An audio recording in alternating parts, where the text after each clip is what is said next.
Sebelum ceritanya dimulai, silakan tulis di kolom komentar dari daerah mana saja teman-teman yang menonton cerita ini.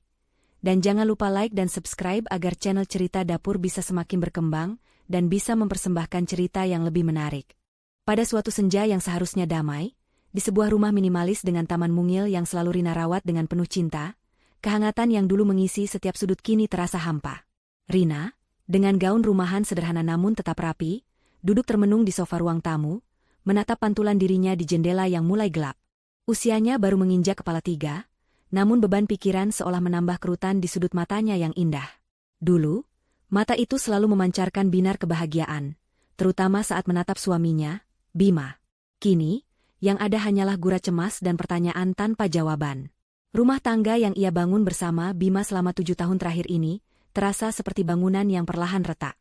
Bukan karena gempa bumi atau badai, melainkan karena erosi tak terlihat yang menggerogoti fondasinya. Bima, suaminya, yang dulu selalu pulang tepat waktu dengan senyum lebar dan pelukan hangat, kini seringkali baru menjejakkan kaki di rumah saat jam dinding menunjukkan angka 12, atau bahkan lebih. Alasan-alasannya pun semakin klise. Rapat mendadak, proyek penting, atau teman kantor butuh bantuan. Rina tahu, ada yang tidak beres. Insting seorang istri tidak pernah berbohong. Setiap kali Bima pulang, aura di sekitarnya terasa berbeda. Ia seperti mengenakan topeng, berusaha bersikap normal, namun gerak-geriknya kaku, tatapannya seringkali menghindar, dan sentuhannya terasa hambar. Percakapan mereka pun berubah menjadi basa-basi yang dipaksakan. Rina mencoba mendekat, bertanya tentang harinya, menawarkan pijatan, atau sekadar ingin berbagi cerita. Namun, Bima selalu menjawab singkat, sibuk dengan ponselnya, atau langsung menuju kamar mandi dengan alasan lelah. Hati Rina mencelos setiap kali usahanya menemui tembok. Ia merindukan Bima yang dulu, Bima yang hangat, Bima yang selalu menjadikannya prioritas. Apa aku kurang cantik? Apa aku kurang perhatian? Bisik Rina pada dirinya sendiri, menelusuri wajahnya di pantulan kaca. Ia selalu berusaha tampil prima, menjaga rumah tetap bersih dan nyaman, menyiapkan makanan kesukaan Bima, bahkan sesekali memberikan kejutan kecil. Namun, semua itu seolah tak berarti lagi. Bima seperti memiliki dunia lain yang tidak bisa ia sentuh, tidak bisa ia masuki. Selain perubahan sikap Bima, ada satu lagi sosok yang semakin membuat Rina merasa tidak nyaman. Ibu Fatma, ibu mertuanya. Sejak beberapa bulan terakhir, Ibu Fatma menjadi sangat sering berkunjung. Terlalu sering. Hampir setiap hari. Alasannya pun beragam. Mulai dari, ingin melihat cucu, padahal mereka belum punya anak, kangen masakan Rina, hingga, hanya ingin mampir. Awalnya Rina senang, mengira Ibu Fatma ingin semakin dekat dengannya. Namun, lama-kelamaan, kunjungan itu terasa seperti inspeksi. Ibu Fatma akan berkeliling rumah, mengamati setiap sudut, dan sesekali melontarkan komentar yang terasa seperti sindiran halus. Rina, kenapa bunga di teras ini layu? Bima tidak suka melihat yang kotor-kotor. Atau, Bima bilang dia kurang nafsu makan akhir-akhir ini. Kamu masak apa saja, Nak? Kata-kata itu, meskipun terdengar seperti perhatian, selalu membuat Rina merasa dihakimi. Yang lebih aneh lagi, Ibu Fatma seringkali datang saat Bima belum pulang, atau bahkan saat Bima sedang mandi. Ia akan duduk di ruang tamu, menunggu Bima, dan saat Bima muncul, Ibu Fatma akan langsung menanyakan hal-hal yang terlalu pribadi, seolah ingin memastikan sesuatu. Suatu sore, Rina sedang menyiram tanaman di halaman depan ketika ia mendengar bisikan-bisikan dari tetangga sebelah. Ibu-ibu itu, yang biasanya ramah dan suka menyapa, kini terlihat berbisik-bisik sambil melirik ke arah rumah Rina. Rina pura-pura tidak mendengar, namun telinganya menangkap beberapa patah kata. Kasihan Rina, Bima itu ya, dan ada perempuan lain. Darah Rina berdesir. Jantungnya berdegup kencang. Ia mencoba menepisnya, menganggap itu hanya gosip biasa. Namun, bisikan-bisikan itu terus menghantuinya, bercampur dengan gelagat aneh Bima dan kunjungan mencurigakan Ibu Fatma. Kecurigaan Rina semakin memuncak suatu malam. Bima pulang larut, seperti biasa. Ia langsung masuk kamar mandi, meninggalkan jaket kerjanya tergeletak di sofa. Entah dorongan apa, Rina meraih jaket itu. Aroma parfum wanita yang asing langsung menyeruak, menusuk indera penciumannya. Itu bukan parfumnya, juga bukan parfum Ibu Fatma. Aroma itu manis, sedikit genit, dan sangat kuat. Tangan Rina gemetar saat ia merogoh saku jaket Bima. Jantungnya serasa berhenti berdetak saat jemarinya menyentuh sesuatu yang kecil dan licin. Ia menariknya keluar. Sebuah kancing. Kancing baju wanita, berwarna ungu muda, dengan desain yang tidak biasa. Kancing itu terlihat seperti baru saja lepas dari tempatnya, dengan benang sisa yang masih menempel. Rina menatap kancing itu, lalu menatap pintu kamar mandi yang tertutup rapat. Pikirannya berputar liar. Kancing siapa ini? Mengapa ada di saku jaket Bima? Air mata mulai menggenang di pelupuk mata Rina. Ia mencoba mencari penjelasan logis. Mungkin kancing rekan kerja Bima yang tidak sengaja jatuh? Tapi, mengapa harus kancing baju wanita? Dan mengapa aromanya begitu kuat? Tidak, ini bukan kebetulan. Ini adalah bukti. Bukti kecil, namun cukup untuk menghancurkan semua keraguan yang selama ini ia pendam. Tiba-tiba, pintu kamar mandi terbuka. Bima keluar dengan handuk melilit pinggang, rambutnya basah. Ia melihat Rina berdiri di dekat sofa, dengan kancing ungu kecil di telapak tangannya. Wajah Bima langsung pias. Senyum yang dipaksakan tadi langsung lenyap, digantikan ekspresi terkejut dan sedikit ketakutan. "Rina, kenapa belum tidur?" tanya Bima, suaranya sedikit serak. Ia mencoba bersikap tenang, namun matanya tidak bisa menutupi kegugupannya. Rina tidak menjawab. Ia hanya menatap Bima, matanya berkaca-kaca, namun ada kobaran api di dalamnya. Kancing ungu itu terasa panas di tangannya, membakar harapan dan kepercayaan yang selama ini ia jaga. Dunia Rina runtuh dalam sekejap. Ia tahu, kebenaran yang paling ia takuti kini ada di depan mata. Dan ini hanyalah permulaan dari badai yang akan datang.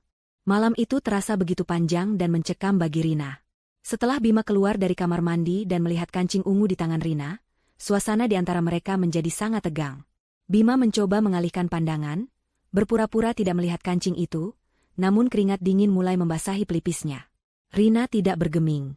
Ia hanya berdiri di sana, menatap suaminya dengan tatapan yang menuntut kejujuran. "Kancing siapa ini, Bima?" Suara Rina akhirnya memecah keheningan, terdengar bergetar namun penuh kekuatan.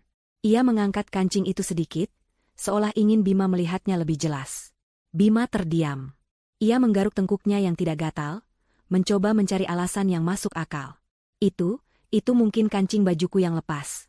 Sayang, kamu tahu, kancing-kancing di jaket kerjaku memang sering longgar. Rina tersenyum getir. "Kancing bajumu? Sejak kapan kancing bajumu berwarna ungu muda, Bima? Dan sejak kapan parfum wanita ini menjadi aroma tubuhmu?" Ia mendekat, aroma parfum itu semakin kuat menusuk hidungnya. Wajah Bima semakin pias. Ia tak bisa lagi menyembunyikan kegugupannya. "Rina, dengarkan aku. Ini tidak seperti yang kamu pikirkan. Aku bisa jelaskan."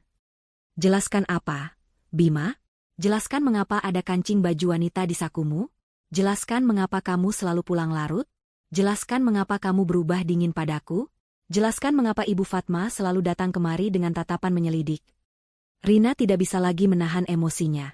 Air mata yang tadi ia tahan kini mengalir deras membasahi pipinya. "Jelaskan, Bima.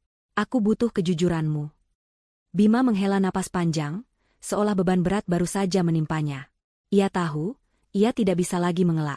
Rina terlalu cerdas, dan bukti itu terlalu jelas. Ia duduk di sofa, menundukkan kepala, menghindari tatapan mata Rina yang penuh luka. "Baiklah, Rina. Aku minta maaf," ucap Bima lirih, suaranya nyaris tak terdengar. "Aku tahu aku salah. Aku memang berselingkuh." Dunia Rina seolah runtuh untuk kedua kalinya. Meskipun ia sudah menduga, mendengar pengakuan itu langsung dari mulut Bima tetap saja terasa seperti ribuan jarum menusuk jantungnya. Ia merasa sesak, napasnya tercekat. Kaki Rina lemas, ia ambruk di lantai, tak sanggup lagi menopang tubuhnya. "Siapa?" bisik Rina, suaranya nyaris tak keluar. Bima mengangkat kepalanya perlahan, matanya merah. "Santi. Dia rekan kerjaku." Santi. Nama itu asing di telinga Rina, namun entah mengapa, ia merasa pernah mendengar Bima menyebut nama itu dalam percakapan teleponnya yang terburu-buru. Rina membayangkan sosok Santi. Mungkin lebih muda, lebih cantik, lebih menarik, atau mungkin lebih pengertian, seperti yang sering Bima cari. Rasa sakit bercampur dengan amarah dan kekecewaan yang tak terkira. "Kenapa, Bima? Kenapa kamu tega melakukan ini padaku? Apa salahku? Apa kurangku?" Rina memukul-mukul lantai dengan kepalan tangannya, melampiaskan rasa frustrasinya. "Aku sudah memberikan segalanya untukmu. 7 tahun ini, aku selalu berusaha menjadi istri terbaik. Aku mencintaimu dengan sepenuh hati. Bima mencoba meraih tangan Rina, namun Rina menepisnya dengan kasar. Jangan sentuh aku. Aku jijik. Rina, tolong dengarkan aku. Bima memohon, matanya berkaca-kaca. Aku tahu aku brengsek. Aku tahu aku pantas mendapatkan semua kemarahanmu. Tapi aku merasa kesepian, Rina. Kamu terlalu sibuk dengan pekerjaanmu, dengan kegiatan sosialmu. Aku merasa kamu tidak punya waktu lagi untukku. Rina menatap Bima tak percaya. Sibuk? Aku sibuk mengurus rumah ini, Bima. Aku sibuk mengurus kebutuhanmu. Aku sibuk memastikan kamu pulang ke rumah yang nyaman. Dan pekerjaan? Aku bekerja keras untuk membantu keuangan kita, Bima. Siapa yang menanggung cicilan rumah ini? Siapa yang membayar tagihan bulanan saat gajimu seringkali habis untuk hal-hal yang tidak jelas? Bima terdiam, tidak bisa membantah. Memang benar, Rina adalah tulang punggung finansial mereka. Gaji Bima, meskipun lumayan, seringkali habis untuk hobinya dan membantu kebutuhan keluarganya yang lain. Rina tidak pernah mengeluh, selalu mendukung, selalu berusaha mencari jalan keluar. Tiba-tiba, bel pintu berbunyi. Rina dan Bima saling pandang. Siapa yang datang selarut ini? Sebelum Rina sempat bergerak, pintu sudah terbuka. Ibu Fatma berdiri di ambang pintu, dengan senyum ramah yang anehnya terasa dingin di mata Rina. Ada apa ini? Kok tegang sekali suasananya? Tanya Ibu Fatma, matanya menyapu Rina yang masih duduk di lantai dengan wajah sembab, lalu beralih ke Bima yang terlihat kacau. Oh, Bima, kenapa kamu belum tidur? Rina, kenapa kamu duduk di lantai seperti itu? Tidak sopan sekali di depan suamimu. Rina bangkit berdiri, menatap ibu mertuanya dengan pandangan kosong. Ia merasa seperti sedang berada di dalam mimpi buruk. Ibu Fatma, yang seharusnya menjadi pelindungnya, kini terasa seperti musuh. Ibu tahu Bima berselingkuh? Tanya Rina, suaranya bergetar. Ia membutuhkan kepastian, membutuhkan dukungan. Senyum di wajah Ibu Fatma sedikit memudar. Ia melirik Bima sekilas, lalu kembali menatap Rina. Berselingkuh? Apa maksudmu, Rina? Jangan bicara sembarangan. Bima itu anak baik-baik. Jangan pura-pura tidak tahu, Bu. Rina tidak bisa lagi menahan diri. Ia menunjukkan kancing ungu itu pada Ibu Fatma. Ini buktinya. Bima sudah mengaku. Dia berselingkuh dengan rekan kerjanya yang bernama Santi. Mendengar nama Santi, ekspresi Ibu Fatma berubah. Ada sedikit keterkejutan, namun dengan cepat digantikan oleh ekspresi yang sulit diartikan. Bukan marah, bukan sedih, melainkan pembelaan. Oh, jadi ini masalahnya. Ibu Fatma menghela napas, seolah Rina baru saja mengatakan hal yang sangat sepele. Rina, kamu ini terlalu dramatis. Perselingkuhan itu hal biasa dalam rumah tangga. Suami selingkuh itu wajar. Nak, mungkin kamu saja yang kurang bisa menjaga Bima. Rina terperangah. Ia tidak percaya dengan apa yang baru saja ia dengar. Ibu mertuanya, yang seharusnya membela dirinya, malah menyalahkan dirinya. Apa, Bu? Biasa? Wajar? Ibu membela Bima? Rina merasa seperti disambar petir. Bukan membela, Rina. Ibu hanya melihat dari sudut pandang Bima, kata Ibu Fatma. Kini suaranya terdengar lebih tegas, bahkan sedikit menghakimi. Bima itu anak ibu tahu dia butuh perhatian. Kamu ini, sebagai istri, kenapa tidak bisa memberikan perhatian penuh pada Bima? Kamu sibuk sendiri, pulang larut juga. Bima jadi merasa kesepian. Nak, wajar kalau dia mencari kenyamanan di luar. Jadi, ini semua salahku, Bu. Rina tidak bisa menahan tawa getir. Aku yang salah karena Bima berselingkuh? Aku yang salah karena aku bekerja keras untuk keluarga ini? Aku yang salah karena aku tidak bisa membaca pikiran Bima yang tiba-tiba merasa kesepian. Ya, bisa jadi begitu, jawab Ibu Fatma enteng, seolah tidak ada yang salah dengan perkataannya. Seorang istri itu harus bisa menjaga suaminya. Kalau suaminya sampai berpaling, berarti ada yang salah dengan istrinya. Mungkin kamu kurang bisa melayani Bima, kurang bisa memberinya ketenangan. Santi, ibu dengar dia wanita yang sangat pengertian, ya kan, Bima? Bima, yang sedari tadi hanya menunduk, mengangkat kepalanya dan mengangguk pelan. Santi memang dia bisa mengerti aku, Bu. Melihat anggukan Bima dan mendengar perkataan Ibu Fatma, hati Rina hancur berkeping-keping.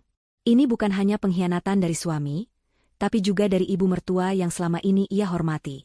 Ia merasa seperti sedang menonton sinetron yang paling buruk, di mana ia adalah korban yang disalahkan oleh semua orang. Ruang tamu yang tadinya menjadi saksi bisu pengakuan pahit Bima, kini berubah menjadi arena pertarungan verbal yang memilukan. Rina berdiri tegak, meskipun kakinya terasa lemas dan jantungnya berdenyut nyeri. Di hadapannya, Ibu Fatma duduk santai di sofa, seolah sedang menonton drama televisi, bukan terlibat dalam kehancuran rumah tangga anaknya sendiri. Bima masih menunduk, sesekali melirik Rina dengan pandangan bersalah, namun tak berani membuka suara. Ibu bilang Santi wanita baik-baik. Rina mengulang kata-kata Ibu Fatma dengan nada sarkasme yang tajam. Wanita baik-baik mana yang mau merusak rumah tangga orang? Bu, wanita baik-baik mana yang mau menjadi duri dalam daging pernikahan orang lain? Ibu Fatma mengibaskan tangannya, seolah mengusir lalat. Rina, kamu ini terlalu berpikiran sempit. Cinta itu buta, nak. Mungkin Santi tidak tahu kalau Bima sudah menikah. Atau kalaupun tahu, mungkin dia tidak bisa menahan perasaannya. Lagi pula, ini semua takdir. Kalau Bima memang berjodoh dengan Santi, siapa yang bisa menghalangi? Takdir? Rina tertawa hambar. Jadi, perselingkuhan ini takdir, Bu? Pengkhianatan ini takdir? Lalu, bagaimana dengan sumpah pernikahan kami? Bagaimana dengan janji Bima di depan Tuhan dan orang tua kami? Itu bukan takdir. Sumpah itu bisa berubah. Rina, manusia itu dinamis. Jawab Ibu Fatma dengan tenang, seolah sedang memberi nasihat hidup. Bima itu butuh ketenangan. Dia butuh seseorang yang bisa mengerti dirinya, yang tidak terlalu banyak menuntut. Kamu ini terlalu sibuk dengan duniamu sendiri. Bima merasa diabaikan. Rina mengepalkan tangannya. Darah mendidih di ubun-ubunnya. Diabaikan? Ibu tahu betapa kerasnya aku bekerja untuk keluarga ini? Ibu tahu siapa yang membayar tagihan listrik, air, cicilan mobil, bahkan uang jajan Bima dan adik-adiknya setiap bulan? Siapa yang selalu ada saat Bima sakit? Siapa yang selalu mendukungnya saat dia terpuruk? Itu bukan perhatian, Bu. Itu bukan pengorbanan. Ibu Fatma mendengus. Ah, itu kan sudah kewajiban istri. Rina, kamu itu istri, ya wajar kalau mengurus suami dan rumah tangga. Lagi pula, Bima juga bekerja, kan? Dia juga punya penghasilan. Penghasilan yang selalu habis sebelum waktunya. Bu? Rina tak bisa menahan diri lagi. Ia merasa seperti sedang berhadapan dengan tembok. Ibu tahu, aku seringkali harus menutupi kekurangan finansial Bima. Aku tidak pernah mengeluh. Bu, aku pikir itu adalah bentuk cintaku, bentuk dukunganku sebagai istri. Tapi sekarang, ibu malah bilang aku kurang perhatian? Aku yang salah? Begini saja, Rina. Ibu Fatma menyilangkan tangan di dada, menatap Rina dengan tatapan merendahkan. Santi itu wanita yang jauh lebih pengertian. Dia bisa memberikan Bima ketenangan yang tidak kamu punya. Dia tidak banyak bicara, tidak banyak menuntut. Dia hanya ada untuk Bima. Bima butuh itu, nak. Dia butuh seseorang yang bisa menjadi sandarannya, bukan malah menambah bebannya. Setiap kata yang keluar dari mulut Ibu Fatma, bagaikan belati yang menusuk jantung Rina berulang kali. Ia merasa dikhianati, direndahkan, dan dihina oleh orang yang seharusnya menjadi panutannya. Ibu Fatma, yang selama ini ia anggap sebagai ibu kedua, kini menjelma menjadi sosok yang kejam dan tak berperasaan. Jadi, ibu lebih memilih wanita lain daripada menantu ibu sendiri? Ibu lebih memilih pelakor daripada aku yang sudah 7 tahun mengabdi pada anak ibu. Suara Rina meninggi, air matanya kembali mengalir, namun kali ini bukan air mata kesedihan, melainkan amarah yang membara. Rina, jaga bicaramu. Ibu Fatma ikut meninggikan suara. Jangan panggil Santi pelakor. Dia wanita baik-baik. Ibu hanya ingin Bima bahagia.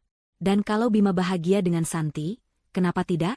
Kamu ini terlalu egois. Rina, kamu hanya memikirkan perasaanmu sendiri. Egois? Rina tertawa sinis. Aku egois? Lalu Bima yang berselingkuh itu apa?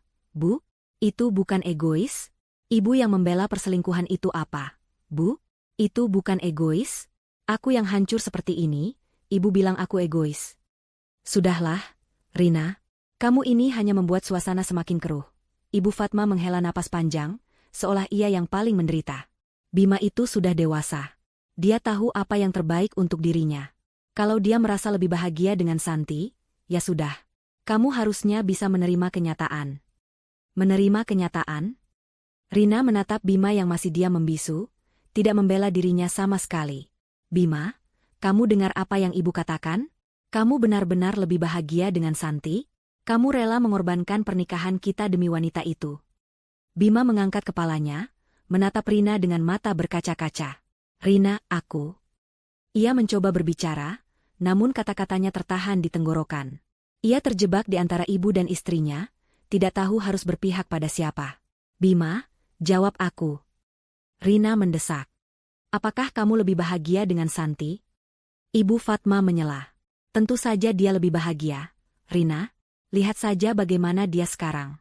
Dia terlihat lebih ceria, lebih bersemangat. Itu semua berkat Santi. Kamu ini hanya bisa membuat Bima stres dengan segala tuntutanmu. Tuntutan apa, Bu? Rina berteriak, suaranya pecah. Tuntutan untuk setia? Tuntutan untuk menghargai pernikahan? Itu tuntutan? Sudahlah, Rina, jangan berteriak-teriak seperti itu. Malu didengar tetangga. Ibu Fatma mulai kehilangan kesabarannya. Kamu ini terlalu kekanak-kanakan. Kalau memang Bima sudah tidak bahagia denganmu, ya sudah. Lepaskan dia. Biarkan dia bahagia dengan pilihannya. Kata-kata, lepaskan dia, dan biarkan dia bahagia dengan pilihannya, bergaung di telinga Rina, menusuk hingga ke relung hatinya yang paling dalam. Ia merasa seperti sedang dihantam palu godam. Ibu mertuanya, dengan begitu mudahnya, menyuruhnya untuk melepaskan suaminya demi wanita lain. Jadi, ibu merestui perselingkuhan ini? Tanya Rina, suaranya nyaris tak terdengar, namun penuh kepedihan. Ibu hanya ingin Bima bahagia. Rina, jawab Ibu Fatma, nadanya melembut, seolah ingin meredakan suasana, namun kata-katanya tetap menusuk. Dan kebahagiaan Bima saat ini ada pada Santi. Kamu harus mengerti itu. Rina menatap Ibu Fatma, lalu beralih ke Bima. Wajah Bima terlihat kusut. Namun ia tidak membantah perkataan ibunya. Tidak ada pembelaan, tidak ada penyesalan yang tulus. Hanya keheningan yang memekakkan telinga. Rina merasa seperti sedang berhadapan dengan dua orang asing. Suaminya, yang dulu ia cintai mati-matian, dan ibu mertuanya, yang dulu ia hormati setinggi langit, kini bersekutu melawannya. Hati Rina hancur lebur. Ia merasa dikhianati oleh orang-orang yang paling ia cintai dan percayai. Rasa sakit itu begitu dalam, hingga ia merasa mati rasa. Ia tidak bisa lagi menahan air mata, namun kali ini, air mata itu adalah air mata keputusasaan. Ia menyadari, tidak ada lagi yang tersisa untuk diperjuangkan. Pernikahannya, kepercayaannya, dan harga dirinya, semuanya telah hancur berkeping-keping. Baiklah, ucap Rina akhirnya, suaranya serak namun penuh tekad. Ia menatap Bima dan Ibu Fatma bergantian. Kalau memang itu yang kalian inginkan. Kalau memang Bima lebih bahagia dengan Santi, dan ibu merestui semua ini, aku akan pergi. Ibu Fatma dan Bima terdiam, terkejut mendengar keputusan Rina. Mereka tidak menyangka Rina akan mengambil langkah secepat itu. Rina, tunggu, jangan gegabah. Bima akhirnya bersuara, mencoba meraih tangan Rina. Namun, Rina menepisnya lagi. Sudah cukup, Bima. Aku sudah muak dengan semua kebohongan dan pembelaan ini. Aku sudah muak dengan sandiwara ini. Rina berbalik, melangkah menuju kamar. Setiap langkahnya terasa berat, namun ia memaksakan diri. Ia tidak akan membiarkan mereka melihat betapa hancurnya ia. Ia akan pergi, dan ia akan bangkit. Langkah kaki Rina menuju kamar terasa seperti gema di lorong sunyi, memecah keheningan yang mematikan di ruang tamu. Setiap jejaknya di lantai marmer terasa berat, seolah ia sedang menyeret beban bertonton. Hatinya yang tadi hancur berkeping-keping kini terasa kosong. Mati rasa, namun di baliknya, kemarahan yang membara mulai menyala. Ini bukan lagi tentang kesedihan, melainkan amarah murni yang menuntut keadilan. Bima, yang terkejut dengan keputusan Rina, mencoba mengejar. Rina, sayang, tunggu. Kita bisa bicarakan ini baik-baik. Ibu Fatma, yang juga sedikit terkejut, namun tetap mempertahankan ketenangannya, berkata, sudah, Bima, biarkan saja dia. Nanti juga kembali setelah kepalanya dingin. Nada suaranya terdengar meremehkan, seolah Rina hanyalah anak kecil yang sedang merajuk. Rina tidak peduli. Ia terus melangkah. Pintu kamar terbuka, memperlihatkan ruangan yang dulu menjadi saksi bisu tawa, cinta, dan impian mereka. Kini, semua itu terasa seperti ilusi yang kejam. Ia berjalan menuju lemari pakaian, tangannya gemetar saat membuka pintunya. Matanya menatap kosong deretan pakaiannya yang tergantung rapi. Ia harus pergi. Sekarang juga. Bima berhasil menyusul, berdiri di ambang pintu kamar dengan wajah memelas. "Rina, jangan seperti ini. Kamu mau kemana? Ini rumah kita. Kamu tidak bisa pergi begitu saja." "Rumah kita?" Rina berbalik, menatap Bima dengan mata merah yang menyala. "Sejak kapan rumah ini menjadi rumah kita, Bima? Sejak kapan rumah ini menjadi tempat yang aman bagiku? Ini bukan rumahku lagi. Ini hanya sarang pengkhianatan dan kebohongan." "Rina, tolong jangan bicara seperti itu." Bima mendekat, mencoba meraih tangan Rina. "Aku tahu aku salah. Aku menyesal. Aku akan putuskan Santi. Aku janji." "Menyesal?" Rina tertawa sinis, air mata kembali mengalir, namun kali ini bercampur dengan amarah. "Kamu menyesal setelah semua ini? Setelah kamu menghancurkanku?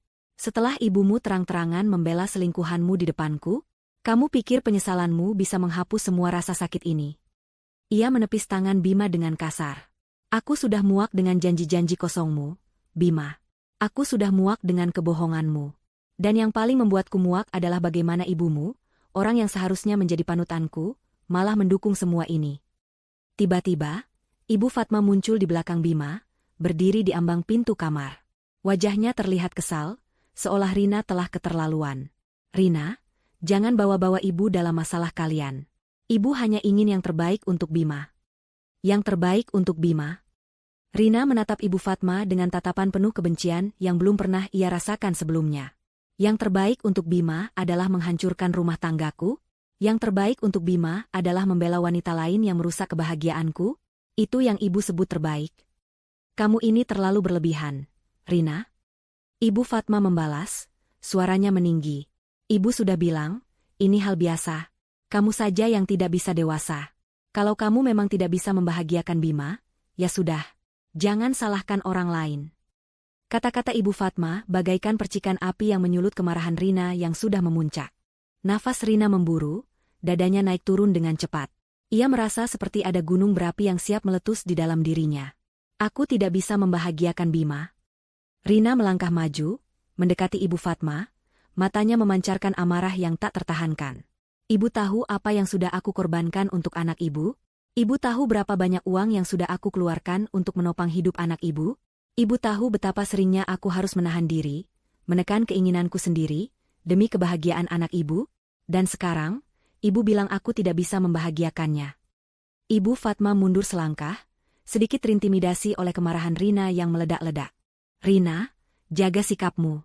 Kamu bicara dengan siapa? Ibu ini mertuamu." "Mertua?" Rina tertawa sinis. "Mertua macam apa yang membela pelakor anaknya sendiri? Mertua macam apa yang menyalahkan menantunya atas perselingkuhan anaknya? Ibu bukan mertua bagiku. Ibu hanyalah seorang wanita yang buta akan kebenaran, yang hanya peduli pada kebahagiaan semua anak kesayangannya." "Rina, cukup." Bima berteriak, mencoba menengahi. Ia menarik tangan Rina, namun Rina menghempaskannya. "Cukup katamu, Bima?" Rina menatap Bima dengan tatapan penuh kekecewaan. "Kamu diam saja saat ibumu menghinaku? Kamu diam saja saat ibumu menyalahkanku? Kamu diam saja saat ibumu merestui perselingkuhanmu? Kamu memang tidak punya hati, Bima. Kamu sama saja dengan ibumu." Bima terdiam, wajahnya semakin pucat. Ia tidak bisa membantah. Ia memang diam. Ia memang tidak membela Rina. Rasa bersalah menghantuinya, namun ia terlalu pengecut untuk menghadapi amarah Rina yang membara. Rina berbalik, meraih sebuah koper kecil dari atas lemari. Ia tidak akan membawa banyak barang. Hanya beberapa pakaian dan barang-barang penting. Ia tidak ingin ada lagi jejak Bima dan keluarganya dalam hidupnya. "Rina, kamu mau kemana?" Bima bertanya lagi, suaranya memohon. "Jangan tinggalkan aku. Aku janji akan berubah. Aku akan putuskan Santi. Aku akan perbaiki semuanya." "Perbaiki?" Rina memasukkan beberapa pakaian ke dalam koper dengan gerakan cepat. "Tidak ada yang bisa diperbaiki, Bima. Kepercayaan sudah hancur. Hatiku sudah mati. Dan pembelaan terang-terangan ibumu tadi sudah menutup semua pintu maaf bagiku." "Rina, dengarkan ibu." Ibu Fatma mencoba lagi, nadanya sedikit melunak, mungkin menyadari Rina benar-benar serius. "Jangan ambil keputusan saat emosi. Nanti kamu menyesal." Rina menghentikan aktivitasnya, menatap Ibu Fatma dengan tatapan tajam. "Menyesal? Aku menyesal? Aku menyesal sudah mencintaimu, Bima. Aku menyesal sudah percaya padamu, Ibu. Aku menyesal sudah mengorbankan hidupku untuk kalian berdua. Itu yang aku sesali. Ia menutup koper dengan kasar, lalu menariknya. Aku tidak akan menyesal pergi dari sini. Aku tidak akan menyesal meninggalkan kalian berdua yang hanya bisa menyakitiku. Bima mencoba menghalangi jalan Rina, berdiri di depannya. Rina, jangan pergi. Aku mohon. Bagaimana denganku? Bagaimana dengan masa depan kita? Masa depan kita? Rina tersenyum miris. Masa depan kita sudah hancur. Bima, sejak kamu memilih wanita lain, sejak ibumu merestui pilihanmu, masa depan kita sudah tidak ada lagi. Ia mendorong Bima ke samping, lalu berjalan melewati Ibu Fatma yang masih berdiri mematung di ambang pintu. Rina tidak menoleh lagi.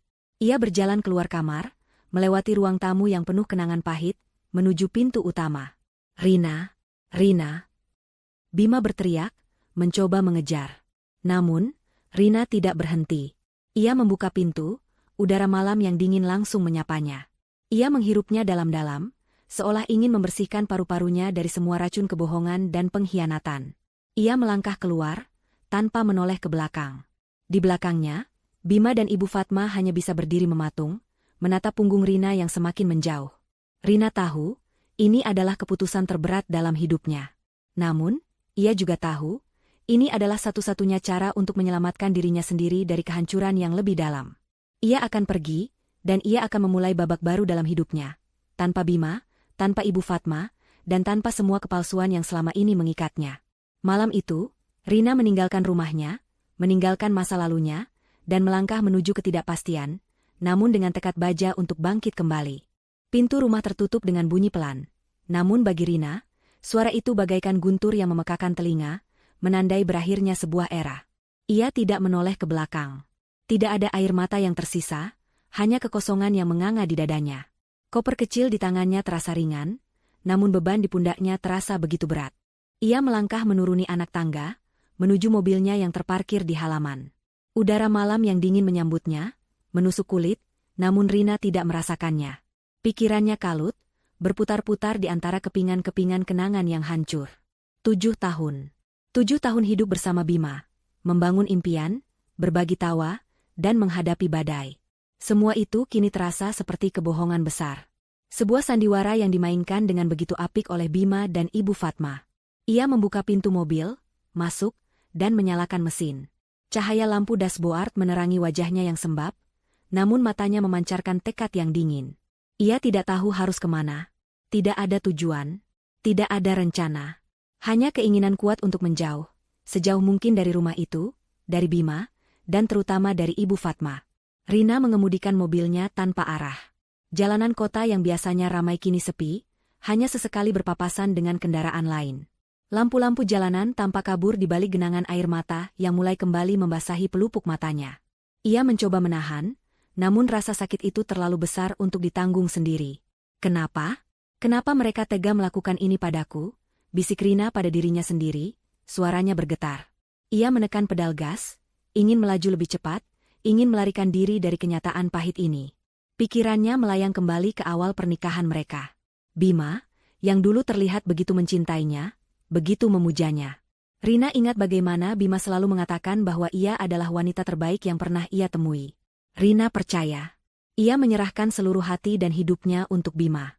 Ia mengorbankan karir impiannya untuk bisa lebih fokus pada rumah tangga. Meskipun pada akhirnya ia tetap bekerja keras untuk menopang finansial mereka.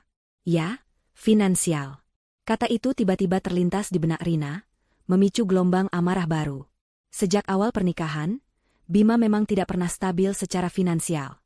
Gajinya seringkali habis untuk hobinya, atau untuk membantu adik-adiknya yang selalu punya masalah.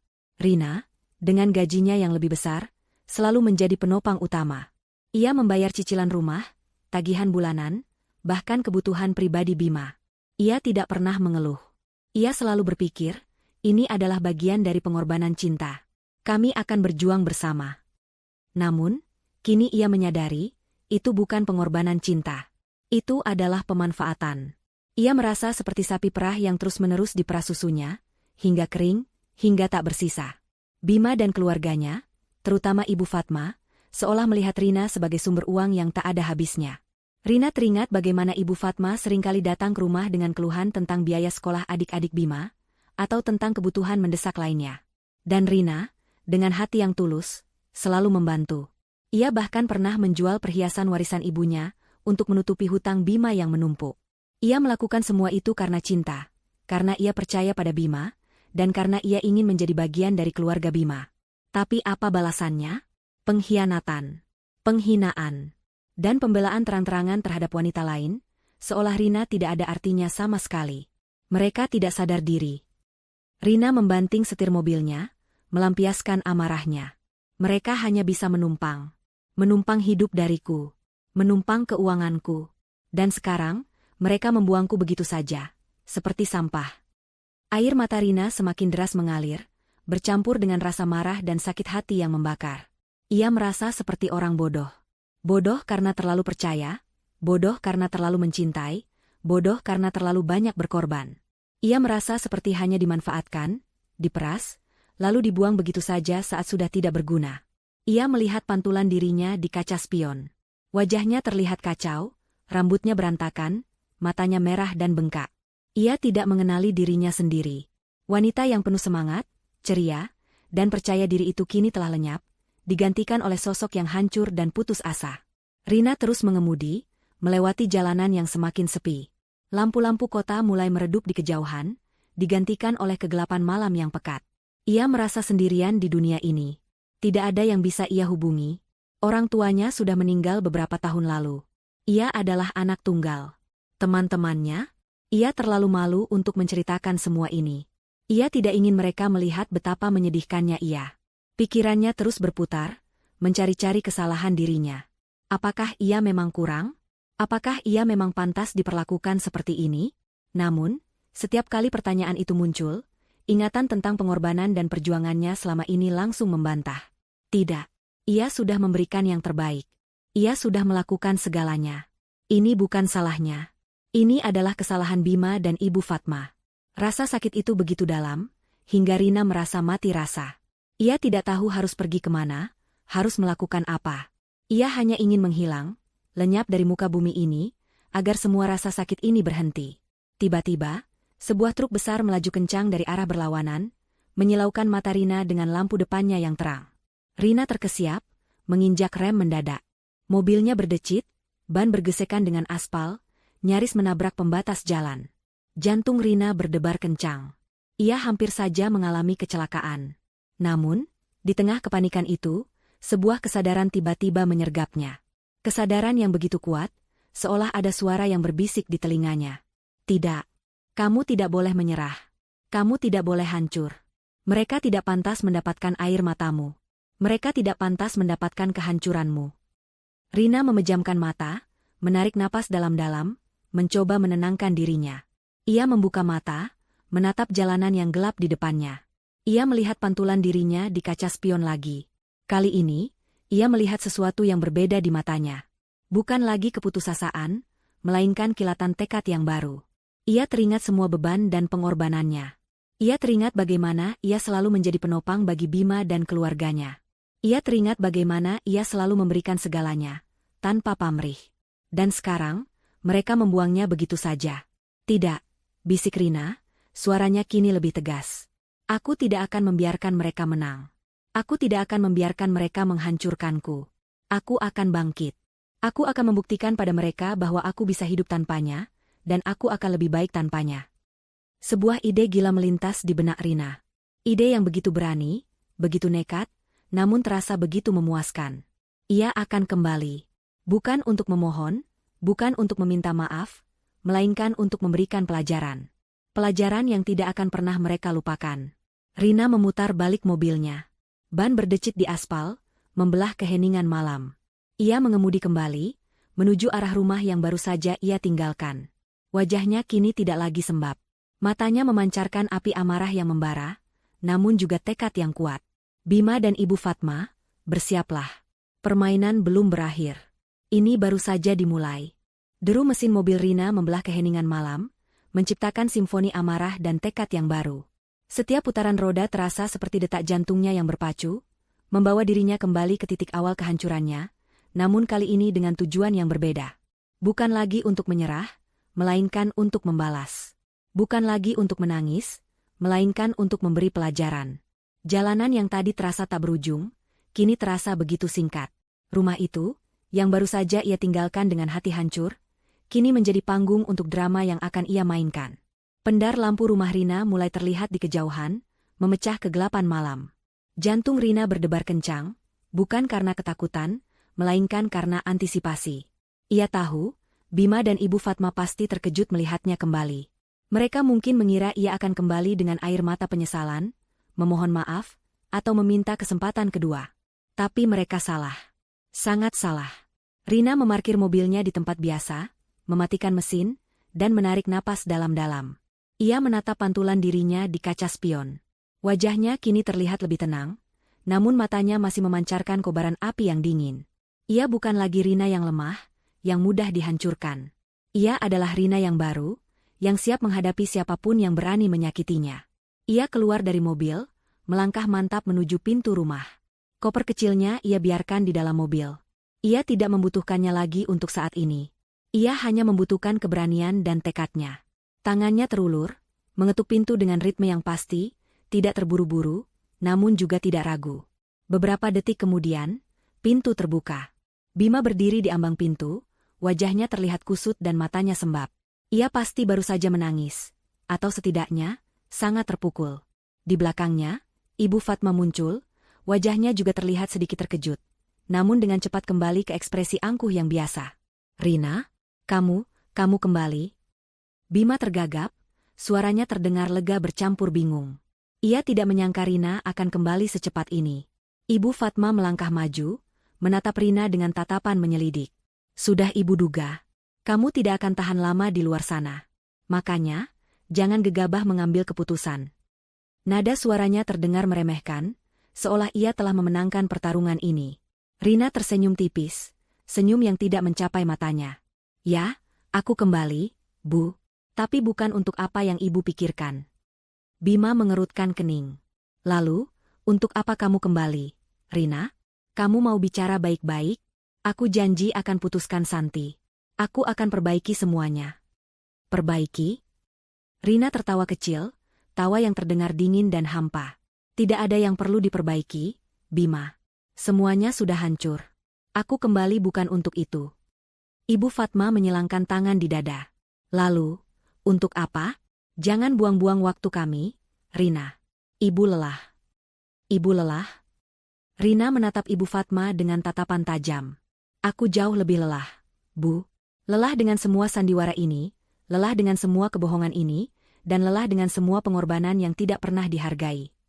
Bima dan Ibu Fatma saling pandang, merasakan perubahan aura Rina. Wanita di hadapan mereka ini bukan lagi Rina yang lemah, yang mudah menangis, atau yang bisa mereka remehkan. Ada sesuatu yang berbeda di matanya, sesuatu yang dingin dan berbahaya. "Aku kembali karena ada hal penting yang harus kita bicarakan," lanjut Rina, suaranya tenang namun penuh otoritas. "Hal yang sangat penting, yang menyangkut kalian berdua." "Hal penting apa?" tanya Bima, mulai merasa tidak nyaman. "Tidak bisa kita bicarakan di sini," jawab Rina, melirik ke arah tetangga yang mungkin saja sedang menguping. "Kita harus bicara di luar. Di tempat yang sepi, di mana tidak ada yang bisa mendengar kita." Ibu Fatma mendengus. "Apa-apaan ini, Rina? Jangan aneh-aneh. Kalau mau bicara, ya bicara saja di sini." "Ibu tidak punya pilihan, Bu," Rina membalas, senyum tipisnya semakin melebar, namun tidak ada kehangatan di dalamnya. "Kalau ibu tidak mau ikut, aku akan pergi lagi. Dan kali ini, aku tidak akan pernah kembali. Dan kalian berdua, kalian akan menyesal seumur hidup." Ancaman Rina terdengar begitu nyata, begitu meyakinkan. Bima dan Ibu Fatma merasa merinding. Mereka melihat tekad yang kuat di mata Rina, tekad yang tidak bisa digoyahkan. Mereka tahu, Rina tidak main-main. "Baiklah, baiklah," Ibu Fatma akhirnya menyerah, meskipun dengan nada kesal. "Tapi jangan aneh-aneh, Rina. Ibu tidak suka kejutan." "Tenang saja, Bu. Ini akan menjadi kejutan yang tidak akan pernah kalian lupakan," Rina menjawab, matanya berkilat.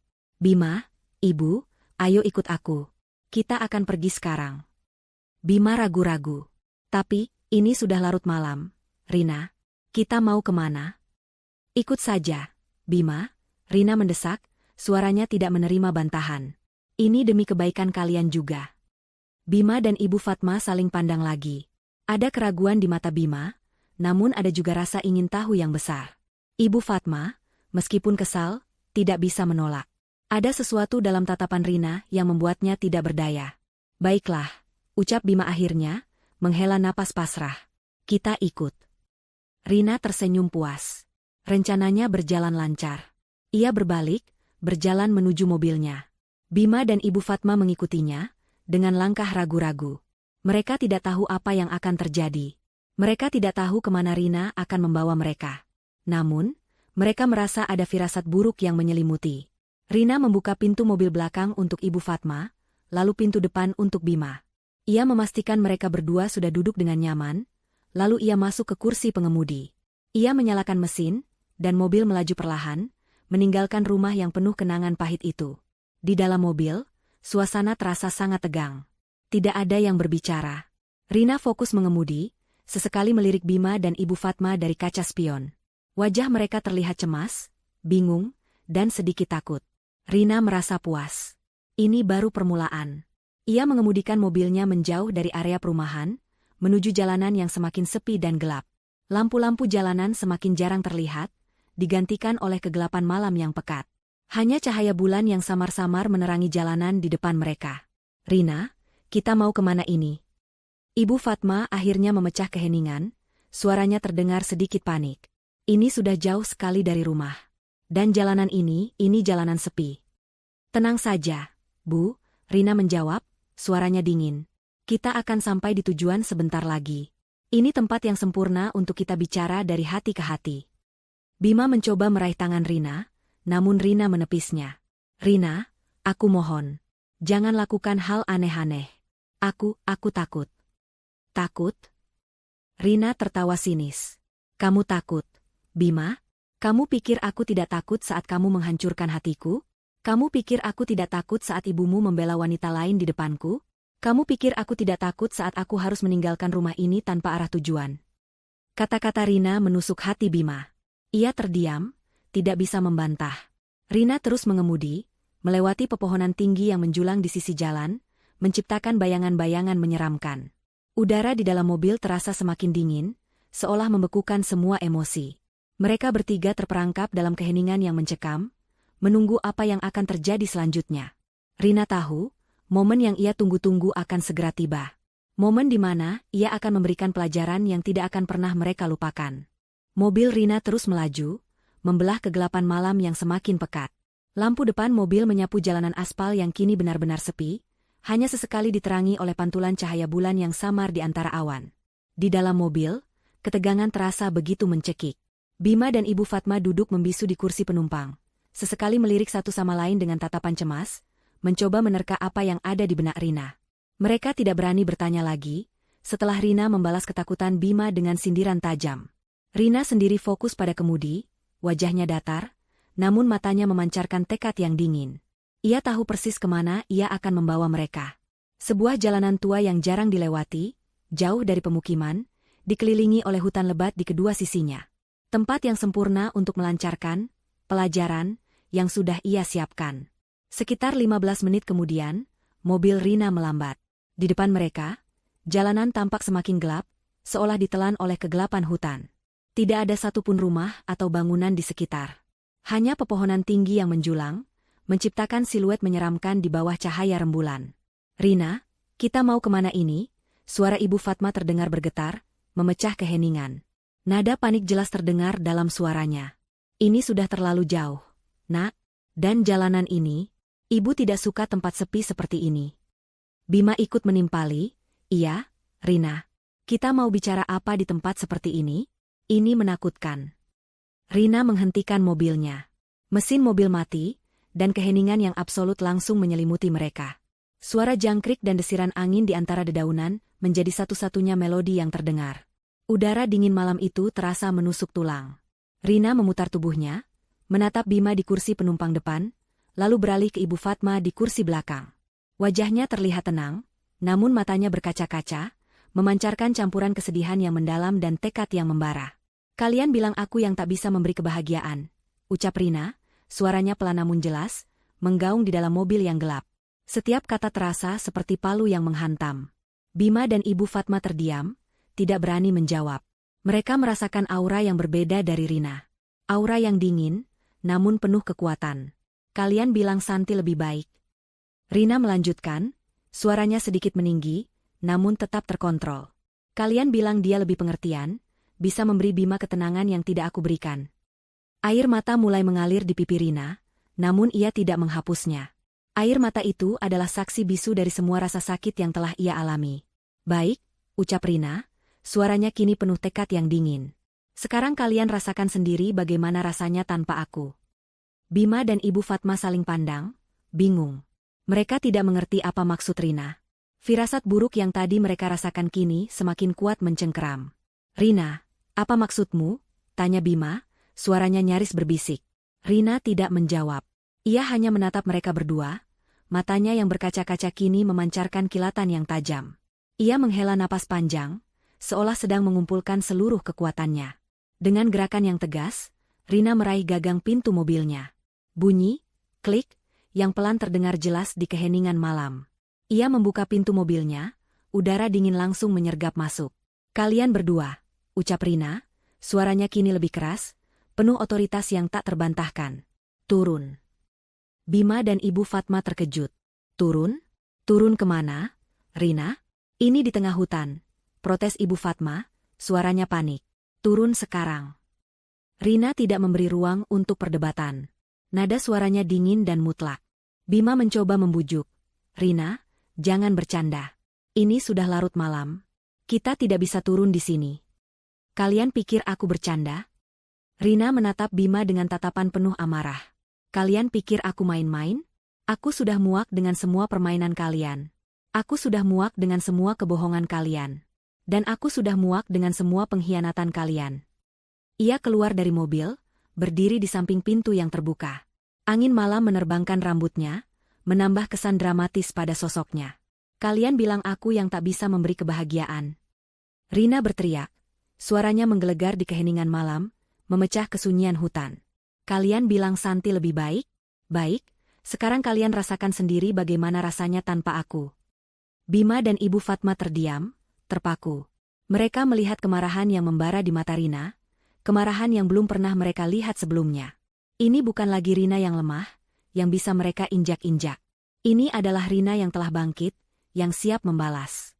Ayo, turun. Rina mendesak lagi, suaranya tidak menerima bantahan. Sekarang. Ibu Fatma mulai menangis. Rina, jangan seperti ini, nak. Ibu mohon. Ibu takut. Takut? Rina tertawa sinis. Ibu baru merasakan sedikit rasa takut. Bu. Aku sudah merasakan ketakutan yang jauh lebih besar saat kalian menghancurkan hidupku. Bima, dengan wajah pucat pasi, akhirnya membuka pintu mobilnya. Ia melangkah keluar, diikuti oleh Ibu Fatma yang masih menangis terisak. Mereka berdiri di samping mobil, di tengah kegelapan hutan, menatap Rina dengan tatapan memohon. Rina, aku mohon. Jangan tinggalkan kami di sini. Bima memohon, suaranya bergetar. Ini berbahaya. Rina menatap mereka berdua, matanya masih berkaca-kaca, namun penuh tekad. Berbahaya? Kalian pikir apa yang kalian lakukan padaku tidak berbahaya? Kalian menghancurkan hidupku, menghancurkan kepercayaanku, dan kalian pikir itu tidak berbahaya. Ia melangkah mundur, menjauh dari mereka. Kalian tidak sadar selama ini siapa yang menumpang di hidupku? Siapa yang membiayai semua kebutuhan kalian? Siapa yang selalu ada untuk kalian saat kalian tidak punya apa-apa? Ibu Fatma mencoba mendekat. Rina, Ibu minta maaf. Ibu hilaf. Jangan lakukan ini, nak. Terlambat, Bu. Rina berteriak, suaranya penuh amarah. Terlambat untuk penyesalan. Sekarang rasakan bagaimana rasanya diturunkan di tengah jalan, seperti aku yang kalian jatuhkan. Tanpa ragu, Rina berbalik, masuk ke dalam mobilnya. Ia menyalakan mesin, lampu depan mobil menyala terang, menyilaukan mata Bima dan Ibu Fatma yang masih berdiri mematung di tengah jalan. Rina tidak menoleh lagi. Ia menekan pedal gas, dan mobilnya melaju kencang, meninggalkan Bima dan Ibu Fatma di tengah kegelapan dan keheningan hutan. Deru mesin mobil Rina semakin menjauh, perlahan menghilang di telan malam.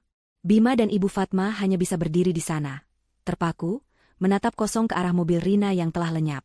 Mereka ditinggalkan sendirian di tengah jalanan sepi yang gelap, jauh dari peradaban. Rasa dingin malam itu terasa semakin menusuk, bercampur dengan rasa takut, bingung, dan penyesalan yang mulai menyelimuti. Mereka tidak pernah membayangkan Rina akan melakukan ini. Ini adalah pukulan telak yang tidak akan pernah mereka lupakan. Deru mesin mobil Rina semakin menjauh, perlahan menghilang di telan malam. Bima dan Ibu Fatma hanya bisa berdiri di sana, terpaku, menatap kosong ke arah mobil Rina yang telah lenyap. Mereka ditinggalkan sendirian di tengah jalanan sepi yang gelap, jauh dari peradaban.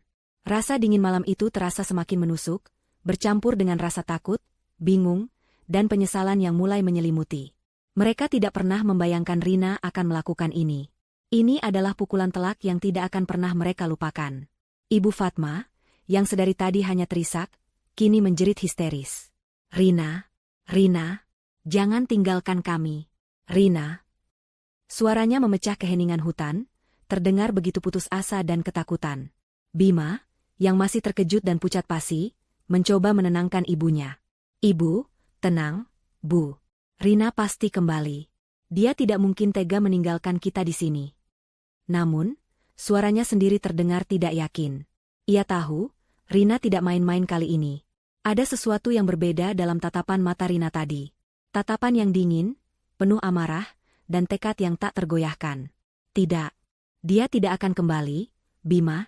Dia sudah gila. Dia sudah tidak waras. Ibu Fatma terus meracau, sambil menggosok-gosokkan kedua lengannya, mencoba menghalau rasa dingin yang menusuk. Kita harus bagaimana sekarang? Ini gelap sekali. Tidak ada siapa-siapa di sini. Bima menatap sekeliling. Benar. Hanya ada kegelapan pekat dan pepohonan yang menjulang tinggi, seolah siap menelan mereka. Tidak ada tanda-tanda kehidupan, tidak ada lampu rumah, bahkan suara kendaraan pun sudah tidak terdengar lagi. Mereka benar-benar sendirian. Kita harus berjalan, Bu, ucap Bima, mencoba berpikir jernih. Pasti ada jalan keluar. Pasti ada pemukiman di dekat sini. Berjalan? Di tengah hutan seperti ini? Kamu gila, Bima? Ibu Fatma menatap putranya dengan tatapan tak percaya. Bagaimana kalau ada binatang buas? Bagaimana kalau kita tersesat? Ibu tidak mau. Tidak ada pilihan lain, Bu. Bima mulai frustrasi. Ia sendiri juga takut.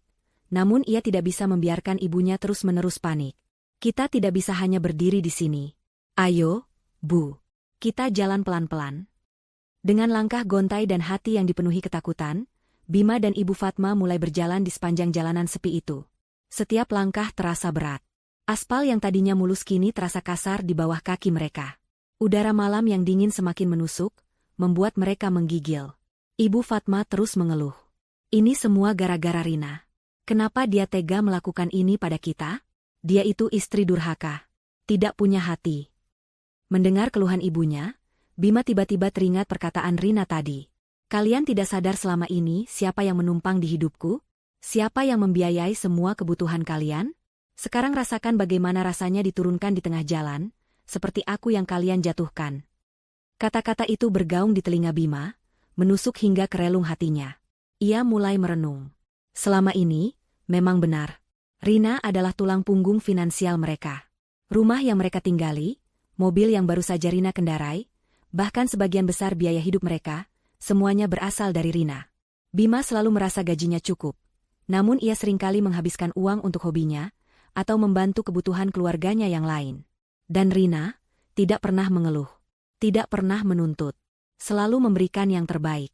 Ibu Fatma juga. Ia selalu mengandalkan Rina untuk segala hal. Mulai dari kebutuhan sehari-hari, hingga biaya tak terduga. Rina selalu membantu, tanpa pamrih. Ia selalu menganggap Ibu Fatma sebagai ibunya sendiri. Bima, kenapa kamu diam saja? Ibu Fatma menarik lengan Bima. Kamu tidak dengar apa yang ibu katakan? Rina itu jahat. Dia sudah menghina ibu.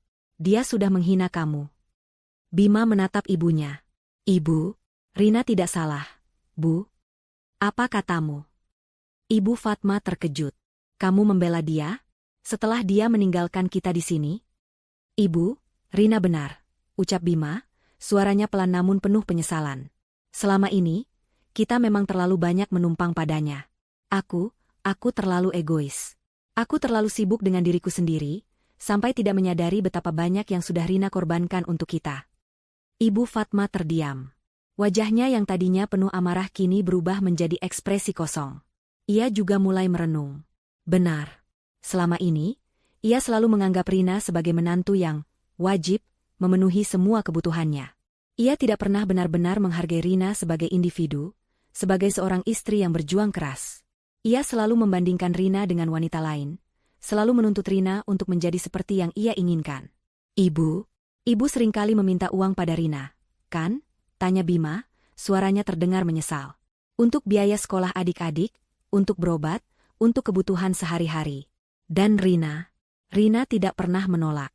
Dia selalu memberikan apapun yang kita butuhkan. Ibu Fatma menunduk. Ia teringat bagaimana Rina pernah menjual perhiasan warisan ibunya untuk menutupi hutang Bima yang menumpuk. Ia juga teringat bagaimana Rina selalu menyiapkan makanan kesukaannya, meskipun Rina sendiri sedang sibuk dengan pekerjaannya. Rina selalu berusaha menjadi menantu yang baik, istri yang sempurna. Tapi apa yang ia dapatkan? Pengkhianatan dan penghinaan. Rasa dingin malam itu semakin menusuk.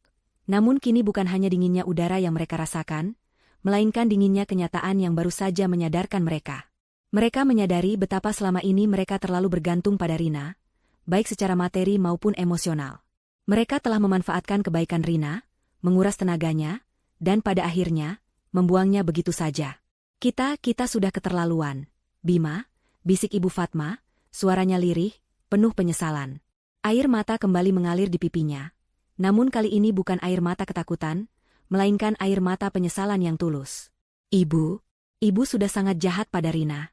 Ibu sudah menghina dia, menyalahkan dia, dan membela wanita lain. Ibu pantas mendapatkan ini.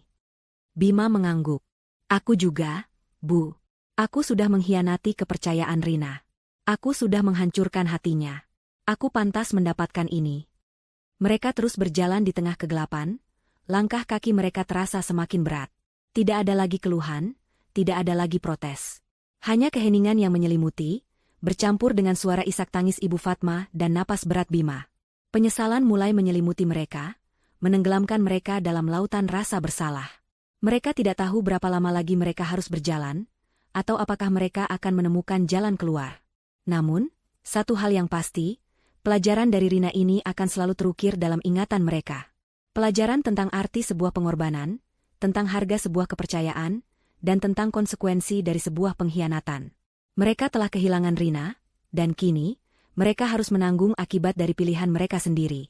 Sementara Bima dan Ibu Fatma tersesat dalam kegelapan dan penyesalan di tengah jalanan sepi, Rina mengemudikan mobilnya dengan hati yang terasa lapang, meskipun masih ada gurat luka yang membekas. Ia tidak lagi menangis. Air matanya telah mengering, digantikan oleh tekad membara yang baru. Ia telah menjatuhkan mereka, sama seperti mereka menjatuhkannya. Kini, saatnya ia bangkit. Rina tidak langsung pulang ke rumah orang tuanya, karena ia tahu, itu hanya akan menambah beban pikiran mereka. Ia memutuskan untuk pergi ke sebuah apartemen kecil yang sudah lama ia sewa sebagai tempat peristirahatan pribadi, jauh dari keramaian dan ingatan pahit. Apartemen itu adalah rahasianya. Tempat ia sering melarikan diri saat merasa penat dengan tuntutan hidup dan keluarga Bima. Kini, tempat itu menjadi titik awal babak barunya. Saat ia tiba, apartemen itu terasa begitu sunyi, namun sunyi yang menenangkan. Tidak ada bisikan tetangga, tidak ada tuntutan mertua, tidak ada kebohongan suami. Hanya ada dirinya sendiri. Rina meletakkan koper kecilnya di lantai, lalu berjalan menuju jendela. Ia menatap pemandangan kota yang gemerlap di bawah, seolah melihat masa depannya yang cerah. Ini adalah awal yang baru, bisik Rina pada dirinya sendiri, suaranya mantap. Aku akan bangkit. Aku akan membuktikan pada mereka bahwa aku bisa hidup tanpanya, dan aku akan lebih baik tanpanya. Keesokan paginya, Rina bangun dengan perasaan yang berbeda. Ada energi baru dalam dirinya, energi yang telah lama terkubur di bawah tumpukan kekecewaan dan pengorbanan. Ia mandi, mengenakan pakaian kerja yang rapi, dan menatap pantulan dirinya di cermin. Wajahnya masih terlihat sedikit lelah, namun matanya memancarkan binar yang kuat. Binar seorang wanita yang siap menghadapi dunia. Ia memulai harinya dengan sarapan sederhana, lalu membuka laptopnya. Pekerjaan. Itulah fokus utamanya sekarang. Ia adalah seorang desainer grafis lepas yang cukup sukses, namun selama ini, ia seringkali harus menunda pekerjaannya demi mengurus kebutuhan Bima dan Ibu Fatma. Kini, tidak ada lagi yang bisa menghalanginya. Rina mulai menghubungi klien-klien lamanya, menawarkan jasa desainnya dengan semangat baru. Ia juga mulai mencari proyek-proyek baru, bahkan mengambil kursus daring untuk meningkatkan keterampilannya. Ia bekerja siang dan malam, tanpa henti. Setiap desain yang ia buat, setiap proyek yang ia selesaikan, terasa seperti terapi baginya. Itu adalah cara ia melampiaskan semua emosinya, mengubah rasa sakit menjadi karya seni yang indah. Dalam beberapa minggu, Rina mulai melihat hasilnya. Klien-kliennya puas dengan pekerjaannya, dan ia mulai mendapatkan lebih banyak proyek. Penghasilannya meningkat drastis. Ia tidak lagi harus khawatir tentang cicilan rumah atau tagihan bulanan. Ia bisa membeli apapun yang ia inginkan, tanpa harus meminta izin dari siapapun, tanpa harus merasa bersalah. Selain pekerjaan, Rina juga mulai fokus pada dirinya sendiri. Ia bergabung dengan klub kebugaran, mulai berolahraga secara teratur, dan mengubah pola makannya menjadi lebih sehat. Tubuhnya terasa lebih bugar, dan pikirannya terasa lebih jernih. Ia juga mulai menghabiskan waktu dengan teman-teman lamanya yang sempat ia abaikan. Mereka menyambutnya dengan tangan terbuka, memberikan dukungan dan semangat yang sangat ia butuhkan. Rina menemukan kembali kebahagiaan yang selama ini terabaikan. Kebahagiaan yang tidak bergantung pada orang lain, melainkan pada dirinya sendiri. Ia menyadari, selama ini, ia terlalu fokus pada kebahagiaan Bima dan keluarganya, hingga ia melupakan kebahagiaannya sendiri. Kini, ia adalah prioritas utama. Suatu sore, saat Rina sedang menikmati secangkir kopi di kafe favoritnya, ia menerima panggilan telepon. Nomor yang tidak dikenal. Ia ragu-ragu, namun akhirnya mengangkatnya. Halo? Rina? Ini aku, Bima. Suara Bima terdengar serak, penuh penyesalan. Jantung Rina berdesir, namun ia berusaha tetap tenang. Ada apa, Bima? Rina, aku minta maaf, ucap Bima, suaranya bergetar. Aku tahu aku salah.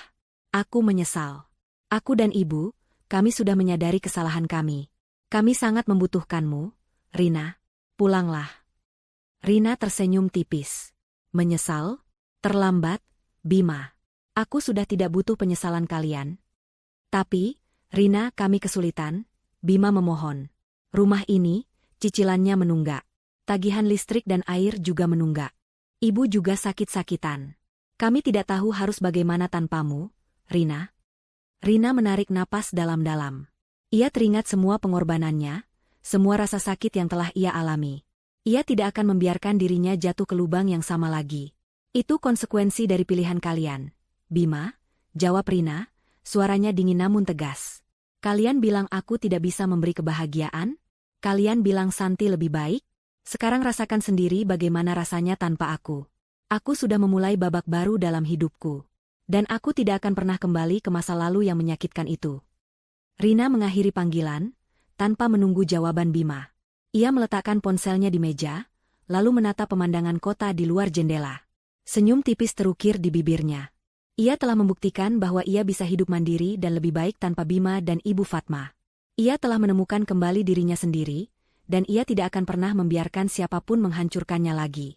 Babak baru Rina telah dimulai, dan ia siap menghadapi tantangan apapun yang akan datang. Setelah Rina menutup telepon, meninggalkan Bima dengan kehampaan dan keputusasaan, ia merasakan gelombang kelegaan yang luar biasa. Tidak ada lagi beban, tidak ada lagi rasa bersalah. Ia telah membuat keputusan, dan ia tidak akan menoleh ke belakang. Sementara Rina melangkah maju dengan tekad baru, hidup Bima dan Ibu Fatma justru berbalik 180 derajat, terjerembab dalam konsekuensi pahit dari perbuatan mereka. Pagi itu, setelah semalaman berjalan kaki di jalanan sepi yang gelap, Bima dan Ibu Fatma akhirnya berhasil mencapai jalan raya utama. Dengan tubuh lemas dan wajah kuyu, mereka menumpang truk sayur yang kebetulan lewat, dan akhirnya tiba di rumah saat matahari sudah tinggi. Rumah yang dulu hangat dan terawat berkat Rina, kini terasa dingin dan asing. Debu mulai menumpuk di sudut-sudut, tanaman di teras mulai layu, dan bau masakan Rina yang selalu menggoda kini hanya tinggal kenangan. Kenyataan pahit mulai menghantam mereka. Cicilan rumah yang selama ini selalu Rina bayar tepat waktu, kini menunggak. Tagihan listrik, air, dan internet juga menumpuk, menyebabkan pasokan terputus. Bima mencoba menghubungi Santi, wanita yang dibilang lebih pengertian, itu, namun Santi tidak pernah mengangkat teleponnya. Rupanya, setelah mengetahui Bima tidak lagi memiliki penopang finansial, seperti Rina, Santi menghilang begitu saja, tidak peduli dengan janji-janji manis yang pernah ia berikan. Bima merasa ditipu, namun ia tahu, itu adalah karma. Ibu Fatma, yang selama ini selalu hidup nyaman berkat Rina, kini harus menghadapi kenyataan yang keras. Tidak ada lagi uang jajan bulanan, tidak ada lagi bantuan untuk biaya pengobatan atau kebutuhan mendadak. Ia mencoba menghubungi kerabat dan teman-temannya, namun semua seolah menghindar. Bisikan-bisikan tetangga tentang perselingkuhan Bima dan pembelaan Ibu Fatma terhadap pelakor sudah menyebar luas, membuat mereka dikucilkan secara sosial. Bima, kita harus bagaimana? Ibu Fatma merengek. Tubuhnya semakin kurus dan wajahnya terlihat menua dalam waktu singkat. Penyakit lamanya kambuh. Namun mereka tidak punya uang untuk berobat. Bima hanya bisa menunduk. Ia mencoba mencari pekerjaan sampingan, namun sulit. Reputasinya di kantor juga menurun drastis setelah kasus perselingkuhannya terungkap. Rekan-rekan kerjanya mulai menjauh, dan pekerjaannya pun terancam. Ia merasa seperti pecundang. Mereka mencoba menghubungi Rina lagi, berulang kali. Bima mengirimkan pesan-pesan panjang berisi penyesalan, permohonan maaf, dan janji-janji untuk berubah. Ibu Fatma juga mengirimkan pesan-pesan yang sama, bahkan memohon agar Rina kembali dan menyelamatkan mereka dari kehancuran. Namun, semua pesan itu hanya berakhir dengan centang biru, tanpa balasan. Telepon mereka selalu dialihkan ke kotak suara. Rina telah menutup pintu rapat-rapat. Suatu hari, surat peringatan dari bank datang, menyatakan bahwa rumah mereka akan disita jika cicilan tidak segera dilunasi. Bima dan Ibu Fatma panik. Mereka tidak punya uang. Tidak ada jalan keluar. Rumah yang selama ini menjadi tempat berlindung mereka, kini terancam hilang. Di sisi lain, Rina semakin bersinar.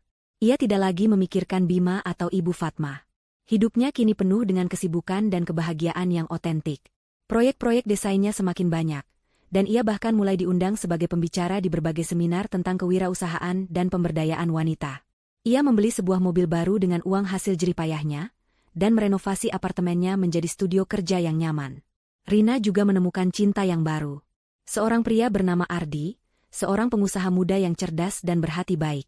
Ardi menghargai Rina apa adanya, mendukung karirnya, dan selalu ada di sisinya. Bersama Ardi, Rina merasa aman, dicintai, dan dihargai. Ia tidak perlu lagi berkorban atau membuktikan apapun. Ardi mencintainya dengan tulus, tanpa syarat. Suatu sore, saat Rina sedang makan malam romantis dengan Ardi di sebuah restoran mewah, ia melihat berita di televisi. Sebuah rumah disita oleh bank karena cicilan menunggak. Gambar rumah itu terlihat familiar. Itu adalah rumah lamanya, rumah yang dulu ia bangun dengan Bima. Di depan rumah itu, terlihat Bima dan Ibu Fatma berdiri, wajah mereka terlihat putus asa dan hancur. Ibu Fatma terlihat sangat sakit, dan Bima mencoba menenangkannya. Hati Rina berdesir. Ada sedikit rasa kasihan yang muncul, namun dengan cepat ia tepis. Ia teringat semua rasa sakit yang telah mereka berikan padanya. Ia teringat bagaimana mereka telah membuangnya begitu saja, tanpa penyesalan. Ini adalah konsekuensi dari pilihan mereka. Ardi melihat ekspresi Rina. Ada apa, sayang? Rina tersenyum tipis, lalu menggelengkan kepala. Tidak ada apa-apa, sayang. Hanya masa lalu yang sudah tidak relevan lagi. Ia meraih tangan Ardi, menggenggamnya erat.